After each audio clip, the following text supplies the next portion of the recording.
Hello, my name is Josh Nail, and I will be presenting the feasibility of Floatz on behalf of my group members Jacob Stickle, Emily Eltoff, Regan Glenn, Bradley Young, and Celine Nagayan.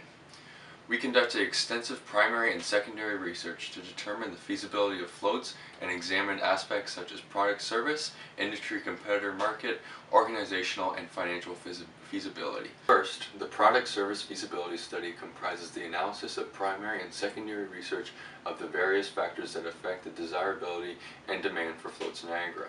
Data was collected from successful entrepreneurs as well as consumers in Floatz target market. Those interviewed were presented with a summary of Floatz Niagara's concept statement in order to perform a concept test and determine the feasibility of Floatz.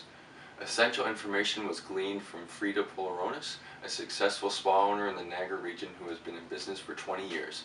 She is a lucrative and knowledgeable entrepreneur who has been featured on Dragon's Den, in numerous magazines, and the 2016 Oscars. Understanding the client base in Niagara, Polaronis was extremely skeptical of the potential success for Floatz in Niagara, and did not believe that this would be a viable business in the Niagara region. Next, we interviewed Sydney Oravkin, the founder of Terra Haven, who claimed that businesses in Niagara are tourism-based, and most tourists are couples or families who are relationship-oriented. Floating is an individual activity that lacks any social interaction as part of the isolation and sensory deprivation experience. Every expert said that they had heard of float therapy before and that the concept lacks uniqueness. Float therapy is already prominent in Toronto and other large cities. If there was a demand for float therapy service in the Niagara region, an existing and reputable spa such as White Oaks would have already adapted to demand and added float tanks to its facilities. We surveyed women in Pretty's target market, that is ages 22 to 55, at White Oaks Resort and Spa in Niagara-on-the-Lake, as members of this club are affluent, health and wellness oriented, and enjoy spa services. After introducing a modified concept statement to them and asking for their opinions, one woman described the idea as horrifying, and they each perceived float tanks as unsanitary and overpriced. Conclusively, the target market's demand and desirability of floats is inadequate.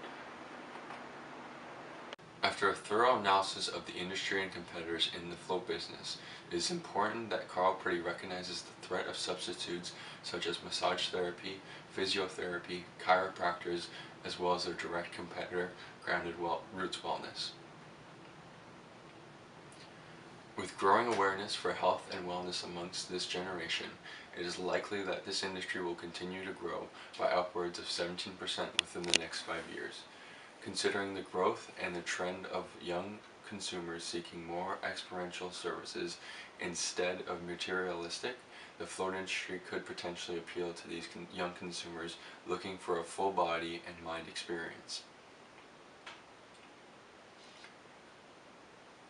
Evidently, the health and wellness industry is a growing field with opportunity for new entrants in the form of float therapy, rendering the industry feasible. It is important that Pretty possesses sufficient management prowess, as you will need to maintain a hands-on approach at floats in order to ensure success during initial operations.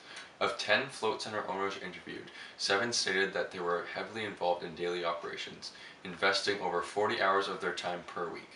Pretty holds an adequate passion for floats, though he has no relevant industry or entrepreneurial experience. With regard to resource sufficiency, there exist numerous easily accessible suppliers that can provide the necessary equipment for Pretty to run a float center. In terms of personnel, it is suggested that Pretty employ 4 staff members, including a manager and 3 assistants. Advertising and financial services should be completed by Pretty in-house using free programs. Floats will require a building with at least 1,500 square feet of space for operations.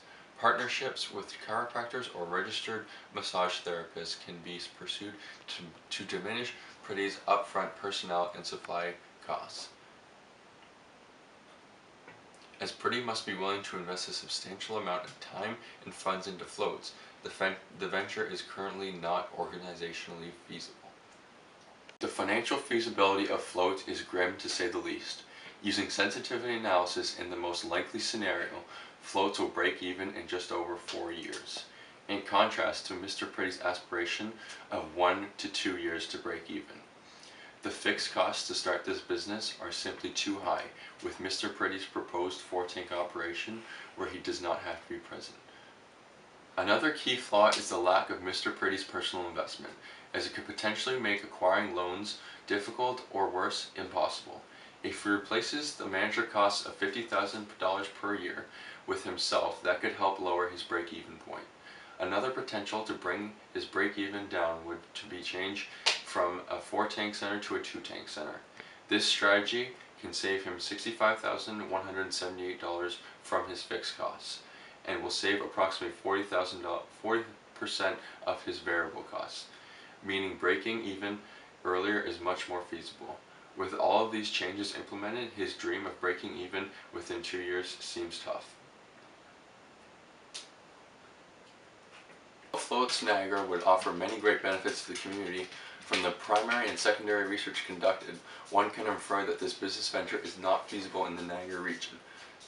If Mr. Pretty is intent on pursuing floats, he will find the most success in pursuing a new target market consisting of consumers living in the Greater Toronto Area. Their high disposable incomes as a result of superior socio-economic status render them more likely to become loyal customers at Floatz. Furthermore, to ensure success in daily operations, Floatz needs 3 employees on site and Mr. Pretty acting as a manager. Becoming more involved in daily operations will also cut labor costs and lower the break-even point, which aligns with Mr. Pretty's goal of breaking even in the first or second year of opening Floatz. It also is imperative that he reduces the number of float tanks from 4 to 2 in order to achieve his financial goals.